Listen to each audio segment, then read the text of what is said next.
O motivo dessa nossa reunião vocês já conhecem, entretanto temos duas pessoas que também nos juntaram a nós neste pequeno e caseiro evento e que desde já agradeço a vossa presença. Também já estive a explicar um bocadinho a natureza deste evento, no fundo não, e em resumo, tem a ver com a apresentação dos trabalhos que vocês foram fazendo ao longo das vossas, da unidade curricular.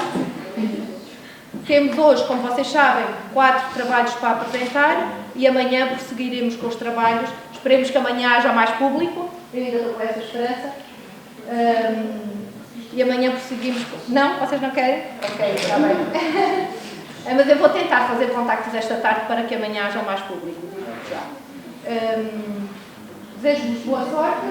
Não sei como é que vocês querem, mas se calhar seguimos o que nós costumamos fazer. Apresentamos um tema, fazemos um bocadinho de debate e depois passamos para outro tema. Está bem? Porque eles não têm muito a ver uns com os outros e depois perde-se o raciocínio e a lógica do debate. Então vá, boa sorte.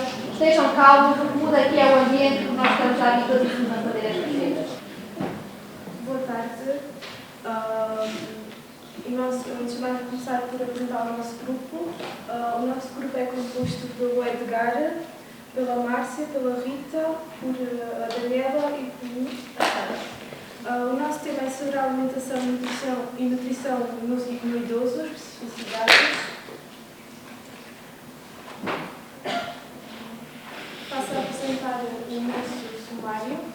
Começamos com uma breve introdução, seguida dos objetivos, a adequação da alimentação e nutrição à pessoa idosa, necessidades nutricionais da pessoa idosa, consequências da desnutrição na pessoa idosa, desidratação na pessoa idosa, recomendações alimentares gerais para a pessoa idosa, papel dos profissionais de saúde na alimentação e nutrição da pessoa, a conclusão, a avaliação da sessão e as referências bibliográficas.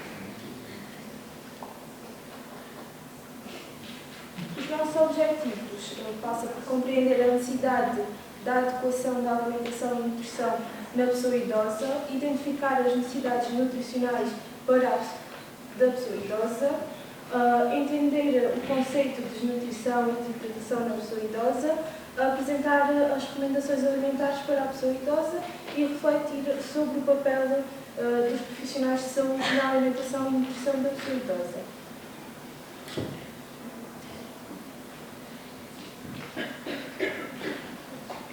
A introdução. A qualidade temos aqui uma pequena frase.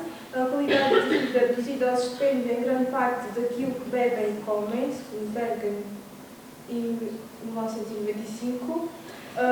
Segundo os dados do European Nutrition for Health Alliance, a prevalência da malnutrição nas pessoas idosas é elevada, sendo que a prevalência da malnutrição nos idosos institucionalizados e hospitalizados é mais elevada, cerca de 30% e 50%, respectivamente, que nos idosos na comunidade, que vivem na comunidade, cerca de 4%.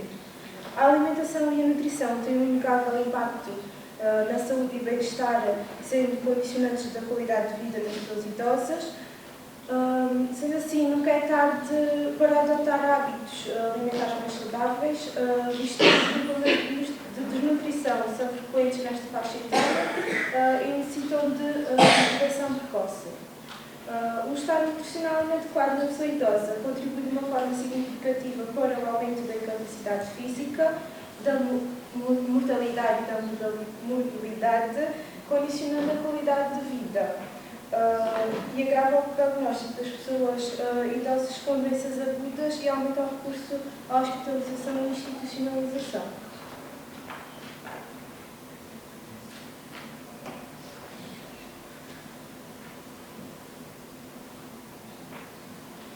Quando falamos em envelhecimento, falamos de um processo irreversível, complexo e natural, que se caracteriza por modificações morfológicas, psicológicas, funcionais e bioquímicas, que influenciam a nutrição e a alimentação das pessoas. Por sua vez, o estado nutricional das pessoas idosas é condicionado por vários fatores, que vão influenciar a capacidade do indivíduo de se alimentar e hidratar adequadamente. Esses fatores são as doenças crónicas e degenerativas, como os diabetes mellitus e a hipertensão. As várias patologias, como a gastrite, o cancro, as infecções, as alterações da composição corporal, como o aumento da massa gorda, a diminuição da coordenação muscular, a perda de apetite, problemas na mastigação, devido a alterações das gengivas e perda de dentição e uso de próteses, diminuição do paladar, visão e olfato, o paladar, a diminuição da sensibilidade por gostos primários, como o doce, o amargo, ácido e salgado, devido à redução das papilas gustativas, poli e automedicação. Muitos medicamentos influenciam a ingestão, a absorção e a digestão. Diminuição da sensação de sede, alterações gastrointestinais como a diarreia ou a obstipação, os hábitos alimentares, as refeições pouco fracionadas e abundantes, e assim os idosos fazem alimentos ricos em gorduras e sal. Grau de dependência elevado, ou seja, os idosos depois dependem de outras pessoas para fazer a sua alimentação. A hospitalização e a situação económica. As pessoas, como têm poucos recursos, fazem uma alimentação à base de alimentos mais baratos.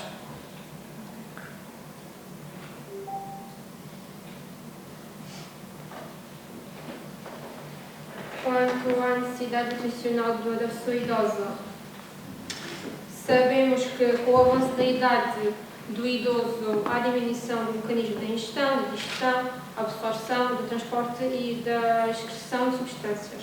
E então, derivada dessa diminuição, tenta-se elaborar um plano alimentar personalizado para tentar assegurar uma ingestão energética adequada para suprir necessidades tanto da macro como da micronutrientes e tentar, através desse plano, responder às necessidades nutricionais para particulares nesta fase em que o idoso se encontra.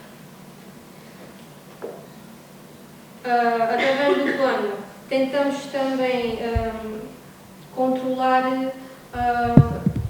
balancear mais ou menos a alimentação do idoso para não ser nem em excesso nem em diminuição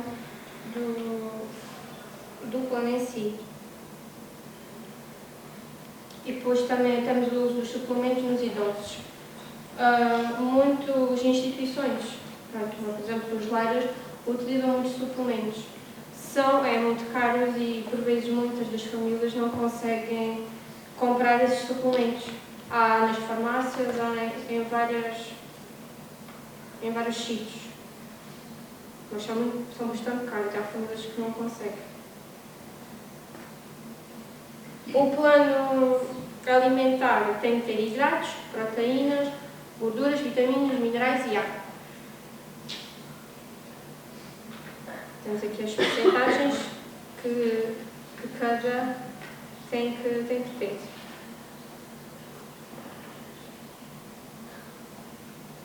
Portanto, as vitaminas é a vitamina D, os minerais o cálcio e depois temos a água.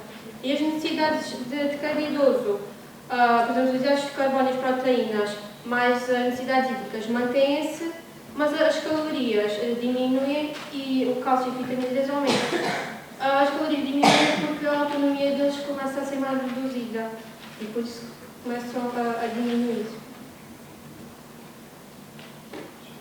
Não fazem atividade física, não fazem desporto. Temos aqui algumas consequências da desnutrição. Não sei se vocês conseguem ver daí por causa das naves. Tem o aumento da mobilidade e mortalidade, alterações farmacológicas, a má absorção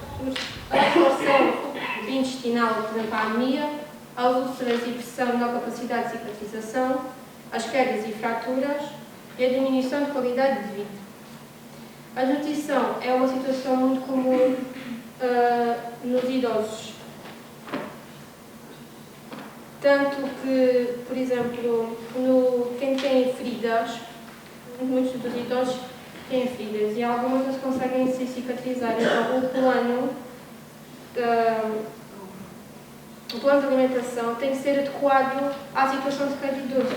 Neste caso, este plano tem que ter um aporte extra de proteínas, vitaminas e minerais. Os minerais podem ser o ferro, o zinco e o cobre, por exemplo. Só exemplo.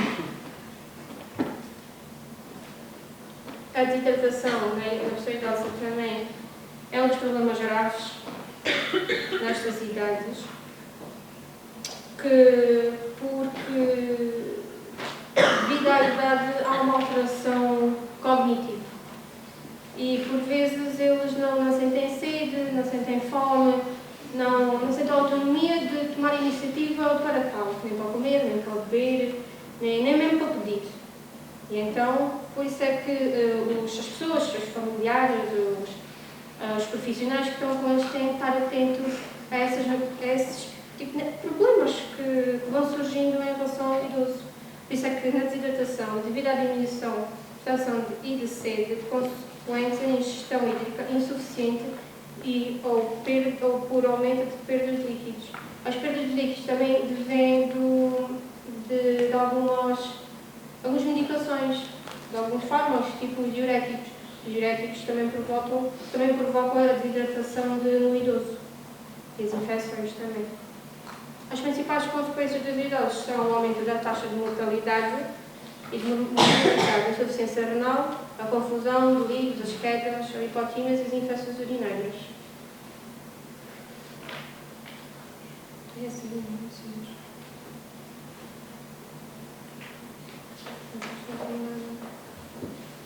Relativamente às recomendações alimentares, de uma forma geral, tanto os idosos como o resto da população devem seguir as indicações da roda dos alimentos.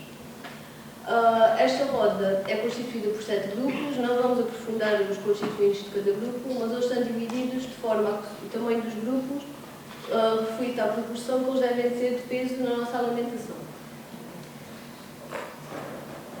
A água, embora não pertença a um grupo específico na teoria lógica, porque ela está presente ao longo da alimentação e deve variar entre 1,5 litro e 2 litros de água de uma forma geral. Uma alimentação, para ser saudável, tem que ser equilibrada, completa e variada.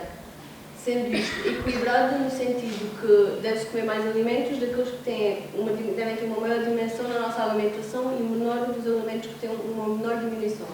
Completa, porque devem ingerir alimentos de todos os grupos, não restringir determinados grupos alimentares. Variada no sentido de variar entre os alimentos em cada grupo. Por exemplo, o grupo dos cereais, variar entre massa, arroz, batata.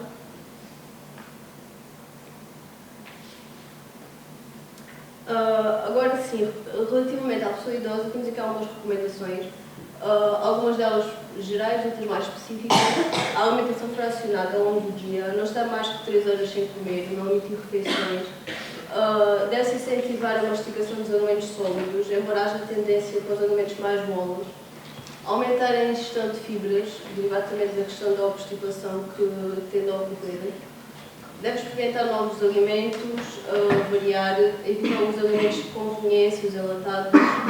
As refeições não devem ser muito volumosas para serem facilmente digeríveis e deve-se preparar as refeições com diferentes cores, sabores, texturas, de modo também a promover um maior apetite.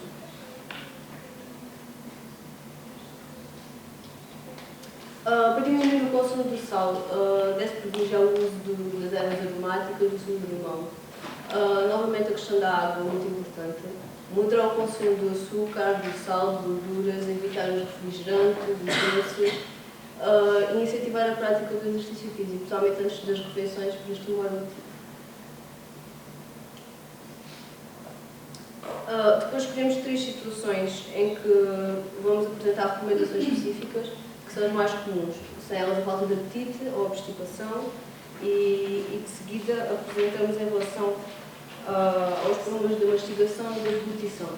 Em relação à falta de apetite, tentar fazer refeições leves ao longo do dia para que a pessoa não fique muito cheia. Comer e beber devagar e intercalar com líquidos. Os pratos devem ser coloridos e serem o máximo atrativos possível. Ir incluindo novos alimentos, variá-los, e se possível comer acompanhado, porque, apesar de tudo, a alimentação não deixa de ser um momento social e de lazer. Relativamente à obstipação, basicamente é ingerir muitos líquidos, evitar os alimentos que causam obstipação, como por exemplo a banana, o arroz, e comer alimentos ricos em fibras, kiwis, cereais integrais. Relativamente aos problemas de mastigação e de deglutição, Há a opção de misturar o pão e as bolachas no leite, no chá. Integrar as hortícolas na sopa. Comida, tentar prepará-la na consistência que for melhor tolerada. Ir ingerir pequenos golos de água para ajudar à deglutição. Optar por uma fruta mais madura ou cozida, batidos. E em relação às carnes, somente as mais duras, os cozidos, os estofados, e devemos demolhar as leguminosas antes de as confeccionar, triturar depois com a varinha mágica. Agora vou falar um bocadinho sobre o papel dos profissionais de saúde na alimentação e nutrição da pessoa idosa. O papel dos profissionais de saúde passa por reconhecer a importância dada, a importância da hidratação adequada, monitorizar a ingestão de líquidos, identificar situações de risco e sinais clínicos de desidratação e conceber estratégias para aumentar a ingestão hídrica. E como é que fazemos isso? Ao educar o doente, a família e os outros cuidadores para a importância dessa hidratação, recorrer a diversas formas de hidratação, promover a autonomia e garantir a acessibilidade, oferecer líquidos regularmente, mesmo que a pessoa não sinta sede com frequência, incentivar o consumo de alimentos ricos em água, como o tomate e, por exemplo, a melancia, e em casos de disfagia para líquidos, usar espessante e ter em conta sempre as preferências do idoso, não é estar sempre a forçar. Por exemplo, se o idoso prefere beber por através de uma garrafa de água, não está sempre a forçá-lo a beber pelo copo. Se ele não precisa de palhinha e não gosta de usar a palhinha, não estar a forçar também isso, só porque se calhar demoramos um bocadinho mais de tempo a dar sem a palhinha, não devemos estar a forçar, porque o idoso continua a ter as suas preferências e é muito importante respeitá-las para que ele também adira às nossas intervenções. E quando disse aqui as diversas formas de hidratação, não é só a água. Temos as águas aromatizadas, as sopas, os leites, as infusões, as frutas e os sumos de frutas naturais. Mas a água tem que sempre ser a principal fonte de hidratação do idoso.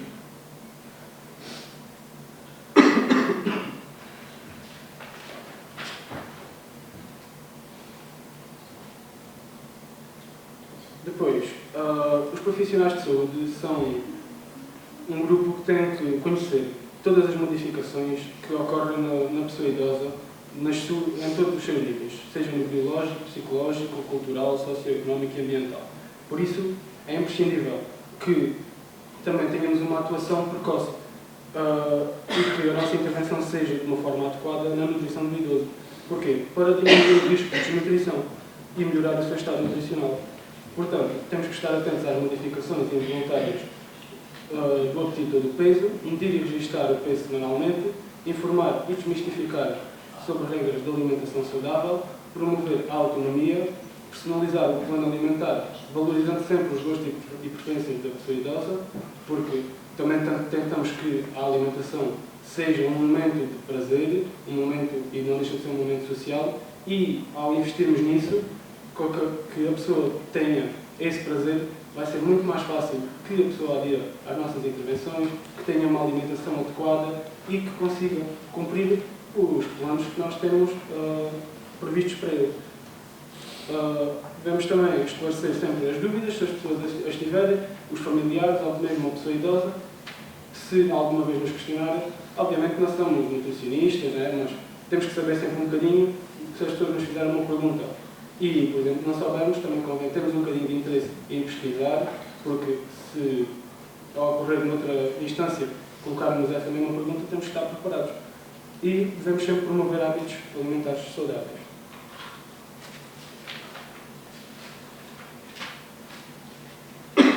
Por fim, à semelhança do que acontece noutras etapas da vida, nesta também as necessidades nutricionais podem e devem ser atingidas com uma alimentação variada, nutricionalmente ajustada e prazerosa. A orientação nutricional deve ser um dos componentes de atenção da saúde à saúde da pessoa idosa, uma vez que a alimentação saudável contribui para a promoção da saúde e para a prevenção de doenças. Os benefícios dessa orientação também se estendem às pessoas idosas e em função de algum comprometimento do estado da saúde, podem requerir alguns cuidados mais específicos. O envelhecimento não deve ser entendido como um problema. É uma fase natural do ciclo de vida e nós devemos tratá-lo como tal. E as pessoas têm direito a viver essa fase do seu ciclo de vida com qualidade, autonomia e independência durante o maior tempo possível. E é a nossa responsabilidade assegurarmos disso e assegurar essa qualidade de vida nesta fase final do ciclo de vida. A intervenção na área da nutrição deve realizar-se de forma articulada com diferentes profissionais. Não é só o nutricionista que é responsável pela nutrição e pela alimentação da pessoa idosa, e também temos que colaborar sempre com os cuidadores, com as famílias, com os lares e com os centros de convívio. A alimentação adequada pode levar a uma velhice saudável, com uma maior capacidade funcional e uma menor incidência de doenças. Por isso, o acompanhamento da alimentação por parte dos profissionais de saúde, através da identificação de possíveis fatores de risco ou de erros que a pessoa já esteja a cometer na alimentação, deve ser constante e devemos sempre fazer uma adaptação e a correção o mais cedo possível. A alimentação e a nutrição, bem como outros fatores ambientais, têm um enorme impacto na saúde e no bem-estar e são condicionantes da qualidade de vida da pessoa. Por isso, os serviços de saúde, os profissionais, os cuidadores, os familiares e a comunidade devem proporcionar a adoção de comportamentos saudáveis, de forma a preservar ao máximo a integração deste grupo na sociedade. Devemos acompanhar o envelhecimento individual, as suas fragilidades e as alterações demográficas. E agora temos uma atividade para fazer com vocês. Então, temos uma pequena atividade que gostávamos que participassem, que é a elaboração de uma emenda diária, em que temos um caso específico, que é o Sr. João, que tem 70 anos e que ainda é ativo e que realiza caminhadas diariamente, e que não tem dificuldades de ingestão ou de deglutição, mas sofre de obstipação. E então, o que é que sugerem para o pequeno almoço?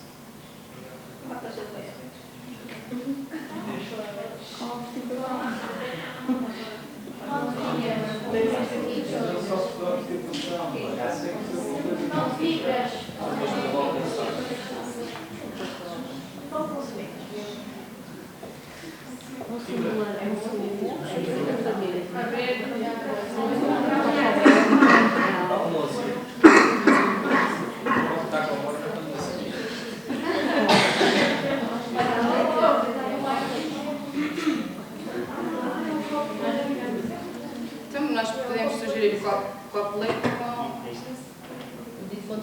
Sim, com fibras. Ou sumo de laranja, ou sumo de laranja. Mas depois o de laranja é muito mais.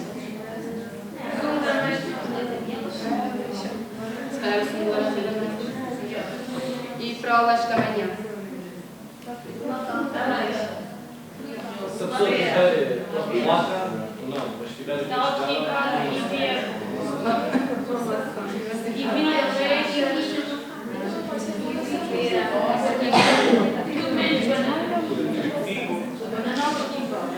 Kiwi e iogurte. E para o almoço?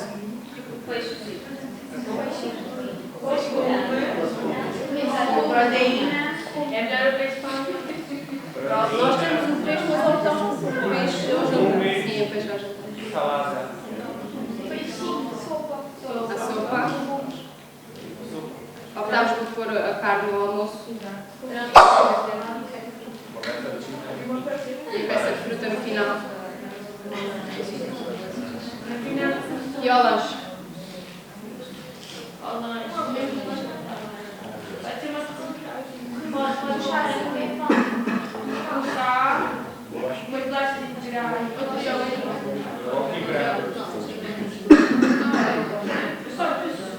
Já. Pão,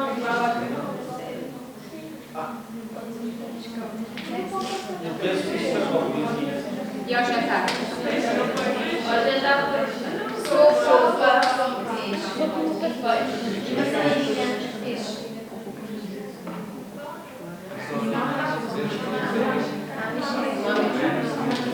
É mexa a fruta. E passeia. Chá e bolacha. As bolachas? fechar.